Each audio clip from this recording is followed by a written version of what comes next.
Hello Internet, and welcome to this video that I am doing for my friend Carlos. A few days ago we had a discussion about the Kingdom of Northern Lusitania, and despite being Portuguese himself, he was unaware of what that was about. So I'm going to give you a quick update now on I will call this video the Royal Pretensions of Marshal Nicolas Soult, because that was basically what this was about. I'm not going to go into a major biography of Soult. I honestly don't know that much about him that I feel like I could say more about his personality than the most superficial kind of stuff. But I do know about his pretensions to royalty during the Napoleonic Wars, and how it had effect on the wars in Portugal and especially later in Spain. So yeah, enjoy. Nicolas Soult was one of Napoleon's better marshals. He had his ups, he had his downs, he had his personality flaws, but overall he can be considered one of the better of the marshals that Napoleon had within his upper echelons of his army. He had served with distinctions in the armies of the French Revolution and of course in the armies of Napoleon, having been part of the creation of the original 18 imperial marshals in 1804. Probably his sort of greatest moment came at Napoleon's most famous battle, that of Austerlitz in 1805, where he led the central attack that finally broke the Austro-Russian army and sent them reeling back, allowing Napoleon to dominate the European continent. Now, Napoleon, in trying to create his new imperial nobility, had given titles, high-ranking titles, to many of his generals and servants of other kinds of stuff, and Soult were obviously hoping that this would give him either the title of the Duke of Austerlitz, which would immediately become like the most important noble title of non-royal position in the empire, but Napoleon had that probably reserved for himself. So Soult, for a time at least, remained the Duke of Dalmatia. Well, not for a time, that was what he would continue being until his death, but the point is he remained the Duke of Dalmatia. However, this did not sort of dampen his ardor for a real high royal title. Napoleon had made many of his brothers kings of various places. There was Jerome, who was king of Westphalia. There was his brother Louis, who was king of Holland. There was his older brother Joseph, that was king of first Naples and later Spain. So Napoleon definitely could make his friends and family kings of various places. He also made his brother-in-law Murat king of Naples once Joseph was moved to Spain, and Soult definitely saw himself as someone who was just the man to gain such a position. And he felt at first that his chance came in late 1808, beginning of 1809, with the invasion of Spain and Portugal. Having overrun the country and thrown out the British army that was there to support, or at least the main British army there to support the Spanish and Portuguese resistance armies, Soult was placed in command of the invasion into northern Portugal. And he actually succeeded quite admirable at this, taking Oporto by coup de main and overrunning most of the northern part of the country. But then he stopped. There are several reasons for that. Most of all, of course, that his army was tired and, exhausted. He also had to deal with the first spasms of the inherent guerrilla war that would become so endemic to Spain and in fact cause Napoleon his famous bleeding Spanish ulcer. But also, he apparently felt like this might just be the time to actually start doing some of the stuff regarding his, as I say, royal pretensions. While he was stopping at Oporto, he sort of sought out feelers to some of the better people in Portugal, saying, how would you don't really like your mad queen and Prince Regent, so how about maybe, taking the northern part of the country surrounding Oporto and making that into an independent kingdom of northern Lusitania, the name Lusitania harkening back to the old Roman provinces in the area 1800 years prior. Now, how serious Soult was about this at this point is unknown, but at least he was definitely thinking about the process. There is very real evidence of that. It never really came to anything for a couple of reasons. First of all, the Portuguese wasn't all that keen on it. While they might not like their particular royal family at the time, they certainly didn't like being governed by a bunch of conquering Frenchmen. Well, some of them might have, but the overall kind of populace would absolutely not have been in favor of this. Also, Napoleon wasn't really in favor of this, which was, of course, probably the most insurmountable object. He had definitely issues with those in his family and circle that he has made kings various places. They tended to forget that he basically intended them to be provincial governors with a grand title, and actually started acting as if they were sovereign rulers. Louis in Holland gave him problems. Murat in Naples gave him a crap ton of problems, and there were other situations as well. So Napoleon wasn't all that keen on placing Soult in separate command of a kingdom in faraway Iberia, because also Soult was to a certain degree known to having, well, Napoleon probably didn't believe he could trust him if he gave him such high a title. At the same time, also, his own army didn't particularly care for it, because a lot of them saw it as betrayals either of the Republican principle they had been fighting for 20 years, or direct sort of, betrayal of Napoleon if he were to declare himself king of northern Lusitania without imperial consent. So there was actually a troop conspiracy, almost a mutiny against him, though it was quite easily stamped out.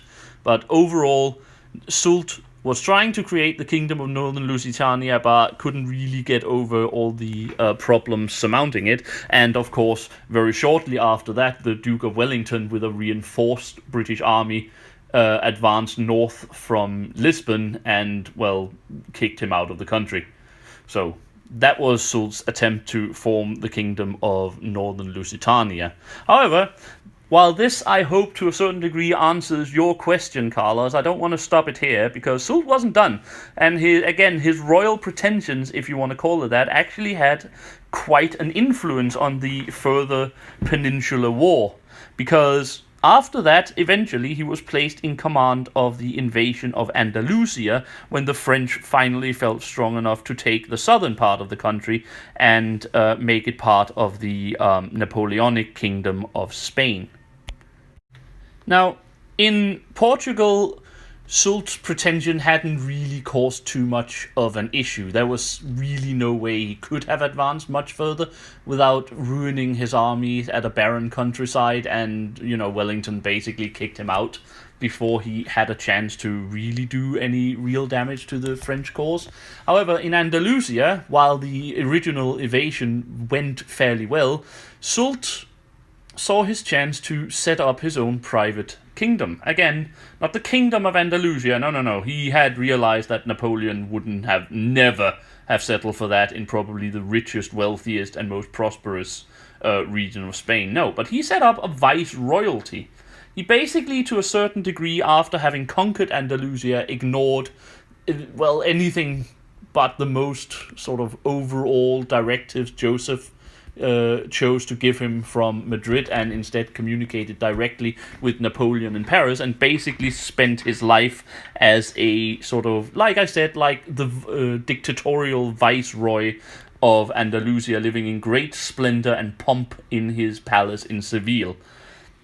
And that was actually a problem. This was where his first issues, or the first issue, sort of started to get into focus, because Soult had two choices during the invasion of Andalusia. He could follow the retreating last Spanish army and the Spanish Cortes, or parliament, to their fortress city of Cadiz, and hopefully take that, destroying every last bit of resistance in the area. Or he could take the very rich and important capital of Seville, and he said, "Give me Seville and I will answer for Cadiz."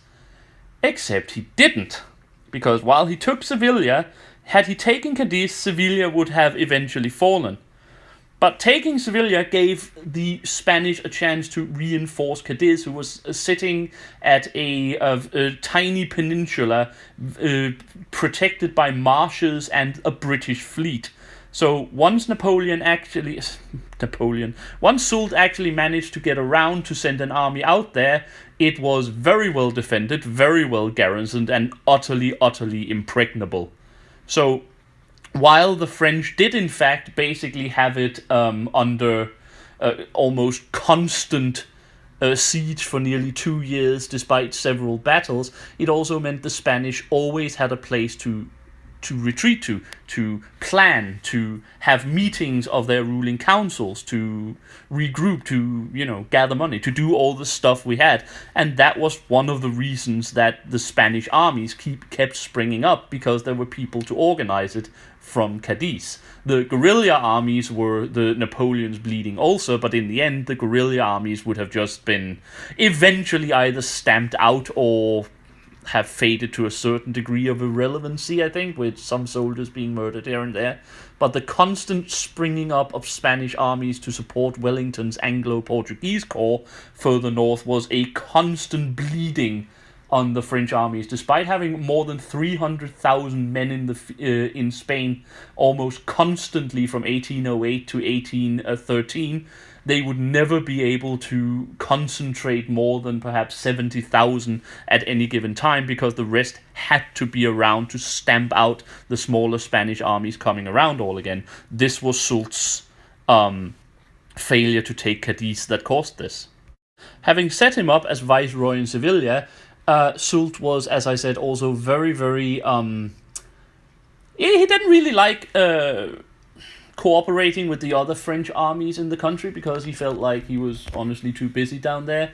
To a certain degree, he cooperated a little bit with Massena and a little bit more with Marmont, but overall his efforts was slapdash and second-hand, which again allowed the French to lose a great possibility of attacking any British Anglo-Portuguese attacks from Portugal into Spain from two fronts.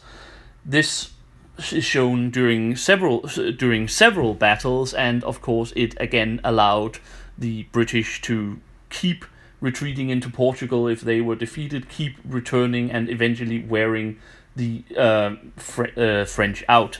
This also meant that eventually the British kicked him out of Andalusia, not by actually facing Soult, but by destroying all the other Spanish armies and forcing Soult to abandon Andalusia and his viceroyalty with his entire army and retreat up with Joseph to behind the Ebro, though of course Joseph eventually managed to get rid of him by having Napoleon appoint him as his sort of deputy chief of staff, as an understudy to Marshal Berthier, if you want to call it that. Again, Soult was... Again, said I didn't want to go into a biography, but he did spend a lot of time in Andalusia, basically. He was an art connoisseur, and he basically plundered the region for any kind of money and art and so on he could lay his hands on. So, yeah, that probably didn't endear him to the Spanish either, but at least he got his 2 years, or almost 3 years, in Andalusia as the sort of viceroyal kind of royal individual that he wanted to be.